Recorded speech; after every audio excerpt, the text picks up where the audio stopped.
Le projet de loi portant création du tribunal pénal économique et financier ainsi que du parquet national financier irrattaché a été adopté par le Conseil des ministres de vendredi 18 avril tenu à Lubumbashi.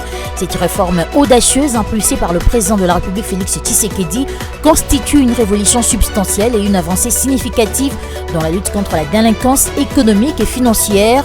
L'annonce a été faite par le ministre d'État en charge de la Justice et garde des Sceaux, Constant Mutamba. L'inspection générale des finances a le vendredi 18 avril échangé avec les stagiaires de la 8e promotion de l'école supérieure d'administration militaire, une visite qui s'inscrit dans le cadre du module pratique dédié aux finances publiques, à l'audit et au contrôle interne enseigné à l'ESAM. C'est le colonel Eric Ngoli qui a conduit la délégation.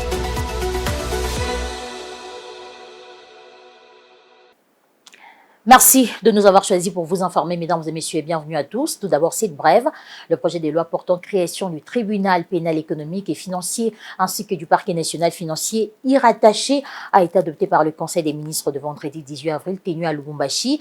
Cette réforme audacieuse, impulsée par le chef de l'État, constitue une révolution substantielle et une avancée significative dans la lutte contre la délinquance économique et financière. La nouvelle a été confirmée par le ministre d'État en charge de la Justice et garde des Sceaux, Constant Mutamba.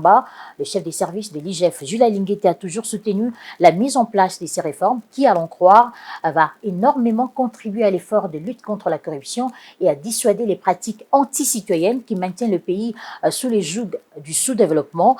Nous y reviendrons avec force et détails dans nos prochaines éditions. Le gouvernement congolais a été instruit de mettre en place un SMIG adapté aux réalités du marché. Cette instruction est du président de la République, Félix-Antoine Tshisekedi Tshilombo, lors de la 40e réunion du Conseil des ministres qu'il a présidé le vendredi 18 avril à Lubumbashi, dans la province du Haut-Katanga. Le chef de l'État a également recommandé au gouvernement de prendre en compte les besoins vitaux réels des travailleurs afin de faciliter le renforcement de leur pouvoir d'achat. Igor Biwaka pour plus de détails. Dynamiser notre économie passe par un emploi digne, équitable et productif. Ce sont là le propos du président de la République Félix-Antoine Tshisekedi lors de cette 40e réunion du Conseil des ministres qu'il a présidé à Lubumbashi. Le chef de l'État a à l'occasion instruit au gouvernement de prendre en considération les attentes du travailleur durant la 37e session ordinaire du Conseil national du travail qui se tiendra du 21 au 24 avril prochain. Le président de la République a précisé que cette session doit déboucher sur des mesures concrètes, réalistes et applicables, notamment pour renforcer le pouvoir d'achat des travailleurs et travailleuses, garantir leur dignité, encadrer de manière équitable et responsable l'emploi des étrangers et consolider notre système de protection sociale dans un esprit de justice et de solidarité ainsi que d'équité. Par ailleurs, il a engagé la Première ministre à s'assurer que le prochain SMIG à mettre en place puisse être adapté aux réalités du marché et qu'il prenne en compte les besoins vitaux réels des travailleurs afin de faciliter le renforcement de leur pouvoir d'achat. Ce cadre tripartite va réunir le gouvernement, le représentant des travailleurs et ceux des employeurs. Pour le président de la République, l'emploi est d'une importance majeure pour l'économie du pays. Il demeure le socle de son mandat, la clé de voûte de la paix sociale, le moteur du développement durable et le garant d'une justice intergénérationnelle. Loin d'être uniquement les simples voies des passages et d'évacuation des marchandises, les corridors sont des artères vitales de développement conçues pour dynamiser l'économie nationale. C'est ce qui ressort de la communication du président de la République au cours de cette même réunion du Conseil des ministres. La modernisation des infrastructures socio-sanitaires, à l'en croire, devrait constituer un jalon important dans la transformation du corridor sud en hub régional. On l'écoute dans cet extrait. Le président de la République a rappelé ce qu'il a souvent mentionné, que nos corridors ne doivent plus être perçus comme des simples voies de passage ou d'évacuation de marchandises. Ce sont aujourd'hui, plus que jamais, des artères vitales de développement conçues pour dynamiser l'économie nationale, renforcer l'intégration régionale et améliorer durablement le quotidien de nos populations. Ils constituent des nœuds stratégiques de croissance à la croisée des échanges commerciaux, de la mobilité humaine et du développement de territoires. Ils doivent à ce titre être doté d'infrastructures modernes, durables et résilientes dans tous les secteurs, transport, logistique, énergie, télécommunications, santé, éducation et services sociaux de base, a-t-il insisté. Dans cette optique, la modernisation de l'aéroport de la Loano est bien plus qu'un chantier d'infrastructure. Elle symbolise la volonté de doter les pays d'équipements aux standards internationaux capables d'accompagner notre montée en puissance économique. La construction du nouvel aérogare, l'aménagement des nouvelles pistes, ainsi que la réhabilitation des infrastructures existantes constituent donc un jalon important dans la transformation du corridor sud en véritable hub régional. Par ailleurs, le président de la République a évoqué la construction d'un centre médical ultramoderne à Lubumbashi, le premier de cette envergure en Afrique centrale qui s'inscrit dans la même dynamique de transformation structurelle. À lui de préciser, il s'agit d'un signal fort, un acte tangible de notre engagement à bâtir des infrastructures socio-sanitaires d'excellence à la hauteur des aspirations légitimes de notre peuple à une santé de qualité et accessible. Autre chose à signaler dans ce journal, le Sénat de la République démocratique du Congo a adopté le vendredi 18 avril 2025 au Palais du Peuple le projet de loi portant prorogation de l'état des sièges sur une partie du territoire national, sans débat et après appel nominal. Ce texte de loi constitué des 3 articles autorise notamment la prorogation de l'état des sièges pour une période de 15 jours prenant cours le 22 avril 2025. Fulgence Milaï pour plus de détails. Dans la présentation du préambule du texte, Samuel Mbemba, le vice-ministre de la Justice, représentant les gouvernements, a rappelé que la partie est du pays est en proie à des atrocités multiples commises par les terroristes de l'AFC M23, soutenus par les Rwandais, ainsi qu'à l'activisme des groupes armés tant nationaux qu'étrangers qui opèrent dans les Nord Kivu et dans l'Ituri, précisant que la situation dans l'Est demeure préoccupante. Soulignant au passage qu'il est indispensable de proroger cette mesure en vue de permettre aux forces de sécurité ou de défense de mettre fin aux multiples incursions et aux affaires de la coalition AFC M23. Étant donné que l'objectif recherché par l'instauration de ces régimes n'est pas atteint à ce jour, encore totalement, l'état des sièges, conformément à l'article 144, alinéa 5 de la Constitution, se doit être prorogé tous les 15 jours depuis son instauration sur autorisation du Parlement saisi par son Excellence Monsieur le Président de la République. Séance tenante, José Kalala Wakalala, premier vice-président de la Chambre haute du Parlement, assumant le rôle du président, a détaillé des fautes incombles cette prorogation décidée par les sénateurs. Sur 109 membres qui composent le Sénat, 76 membres ont pris part au vote, 75 ont voté oui, un membre a voté non, aucun membre n'a voté abstention. En conséquence, le Sénat vote le projet de loi portant autorisation de la prorogation de l'état de siège. Ce projet de loi sera transmis au président de la République pour promulgation. Lors de dernières séances, le Sénat avait décidé de poursuivre l'audition des membres du gouvernement liées aux questions sécuritaires à travers des commissions mixtes en vue d'apporter plus d'éclairage ou de décider en connaissance des causes. L'Inspection générale des finances a reçu le vendredi 18 avril 2025 dans ses installations les stagiaires de la 8e promotion de l'École supérieure d'administration militaire pour une séance d'échange et de renforcement des connaissances dans la salle Léon Kazumba. Cette visite s'inscrit dans le cadre du module pratique dédié aux finances publiques, à l'audit et au contrôle interne enseigné à l'ESAM. Le colonel Eric Ngoli Bameleke, qui a conduit la délégation, a mis en avant l'importance de cette ouverture vers l'audit externe pour former une élite militaire aguerrie à la gouvernance financière. Betty Tanfumo pour ce commentaire. Tous récipiendaires de la 8e promotion de l'école supérieure de l'administration militaire ESAM, ces officiers supérieurs et apprenants, conduits par le colonel second Eric Ngoli, sont venus suivre les enseignements sur les mécanismes de contrôle des finances, comme le souligne l'inspecteur général de finances, chef de service Jules Alingete Key et le commandant second.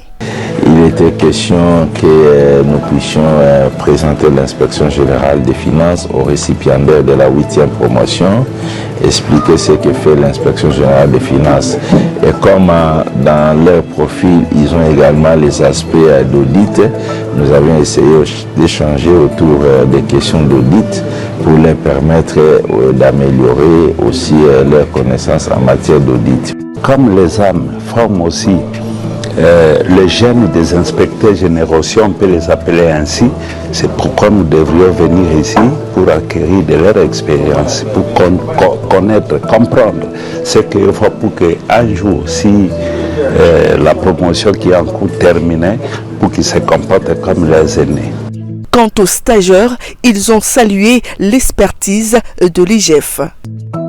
Vous savez, aujourd'hui, notre pays est confronté à un problème de détournement, de concussion, et ainsi de suite. Alors, il faudrait des mesures, de sorte qu'il faut réprimander cela. Et d'où la nécessité de participer à cet échange vis-à-vis de cet organe de contrôle. Et pendant la visite, nous avons découvert le rôle prépondérant que joue l'IGF en termes d'appui à la mobilisation des recettes. Nous avons également appris tous les mécanismes que l'institution met en place pour le contrôle, pour une performance dans la gestion des finances publiques. Voilà. Donc nous sortons de cette visite avec des impressions très positives.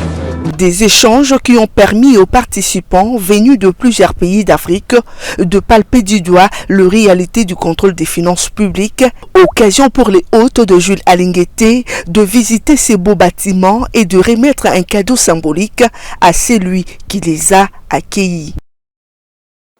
Les travaux de construction des rocades de Kinshasa progressent à un rythme soutenu. C'est ce qu'a constaté vendredi 18 avril la direction administrative et patrimoine de l'Agence congolaise des grands travaux, maître d'ouvrage, délégué du ministère des ITP.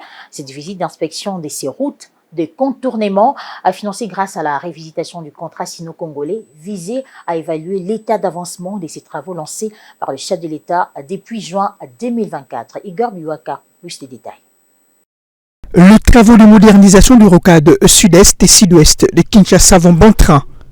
La direction administrative et du patrimoine de l'Agence congolaise des grands travaux, maître d'ouvrage, délégué du ministère de l'ITP, en a constaté le fait.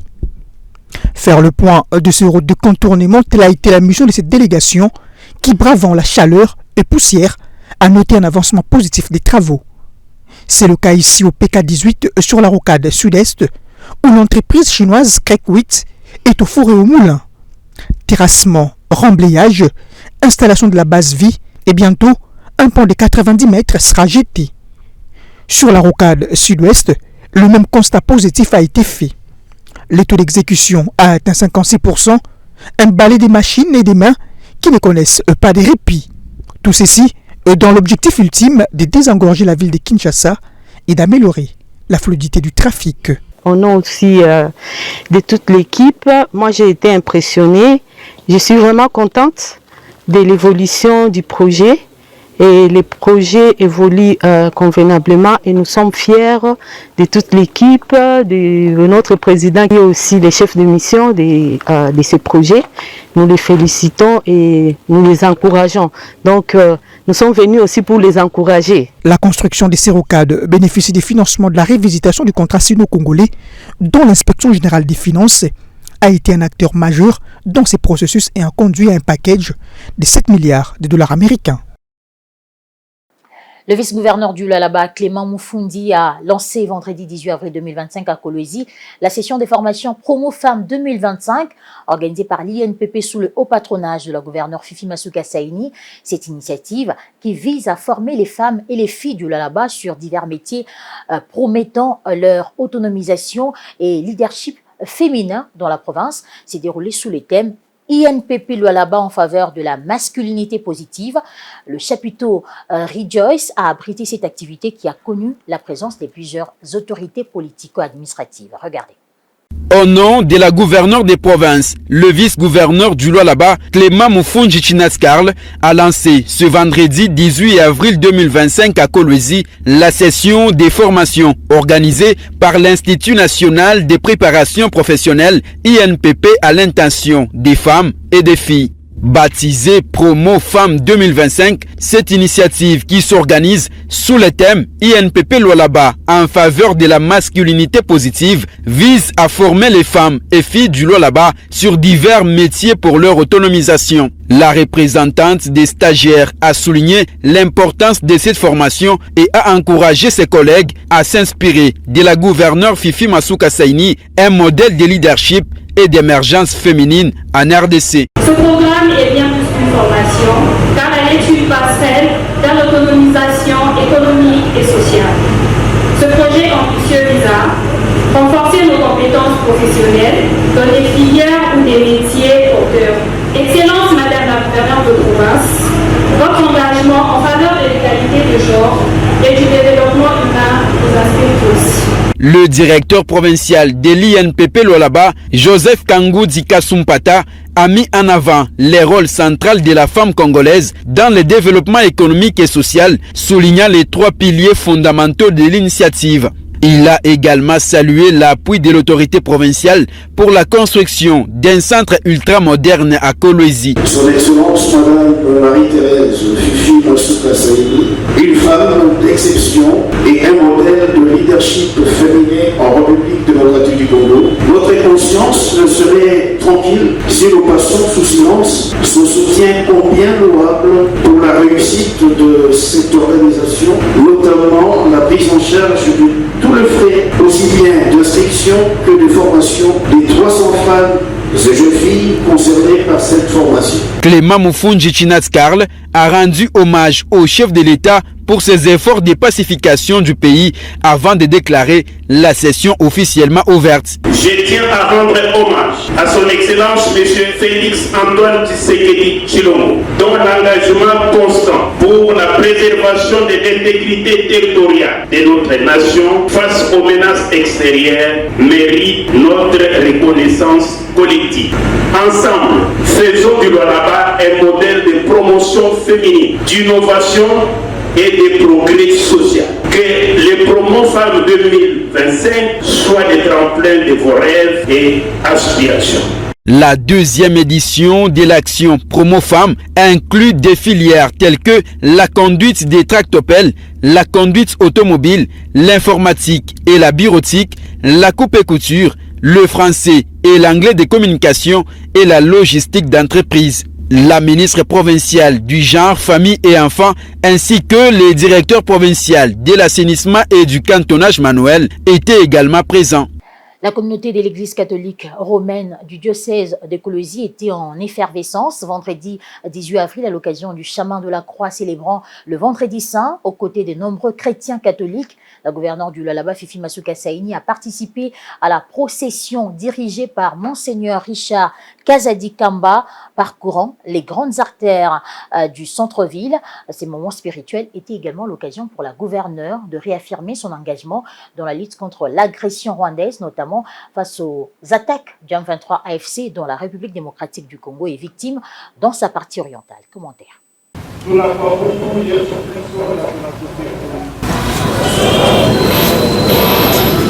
Vendredi 18 avril 2025, vendredi saint, jour de profonde réflexion et de recueillement pour l'Église catholique romaine. Le diocèse de Kolwezi s'est uni dans une démonstration de foi et de dévotion en faisant le chemin de la croix. Au cœur du Triduum pascal, plusieurs croyants, dont la gouverneure du Lualaba, Marie-Thérèse Masuka Saini, ont marché sous les pas du Christ, vivant avec solennité et espoir les moments de sa passion avant sa crucifixion et sa mort atroce. Une autre occasion importante pour la gouverneure Marie-Thérèse Masuka Saini de poursuivre avec son combat spirituel contre l'agression rwandaise avec ses supplétifs du M23 AFC en appui aux forces armées de la RDC, aux patriotes Wazalendo et au président Tshisekedi qui sont en permanence sur tous les fronts pour libérer les territoires occupés. Sous la guidance spirituelle de l'évêque du diocèse de Kolwezi, Monseigneur Richard Kazadi Kamba, cette communauté chrétienne a embrassé le mystère de l'amour divin qui transcende la souffrance et apporte la rédemption.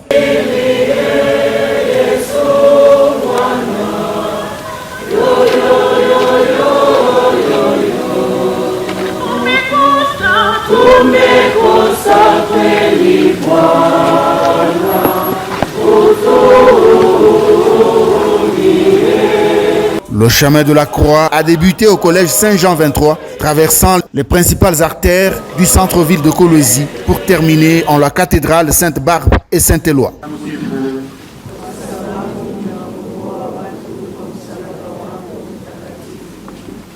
Le prélat a souligné l'importance de la souffrance et de la mort du Christ, rappelant que ces événements ont racheté l'humanité du péché. Son homélie, inspirée de l'épître de Paul aux Hébreux, chapitre 4, verset 14, a exhorté l'assistance à se souvenir du sacrifice du Christ.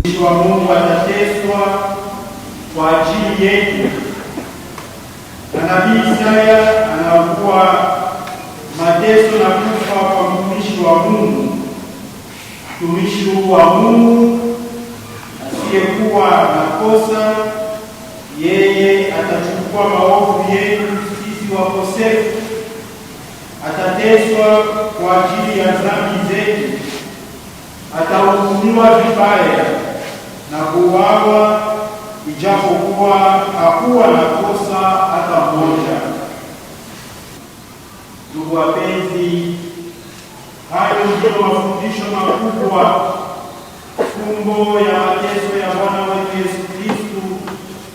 Tunaalikwa kuyapokea katika maisha yetu ya kila siku. Comme chaque année, l'Église catholique romaine a invité les fidèles à vivre le chemin de la croix en souvenance de la marche de Jésus-Christ vers la mort.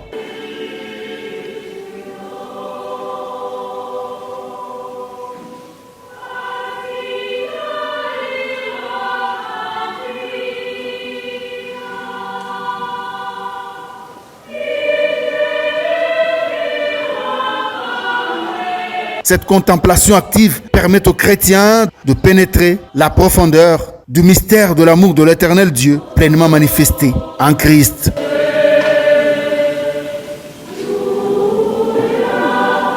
Et si vous nous avez pris en cours des diffusions, mesdames et messieurs, je vous rappelle les principaux titres de ce journal.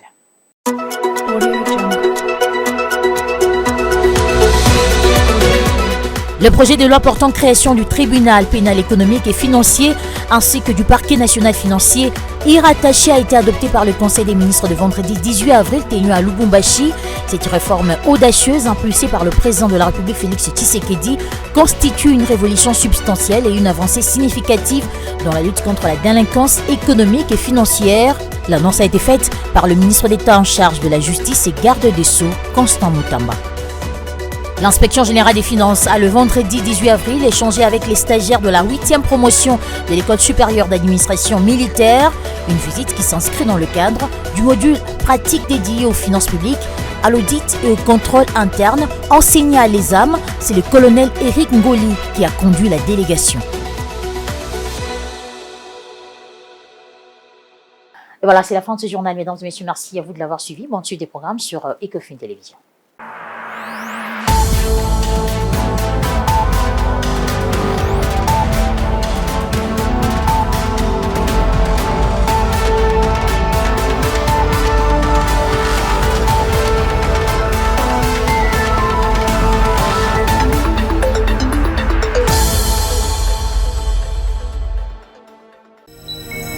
Ce journal vous a été offert par DACO SARL, société d'expertise comptable et de fiscalité.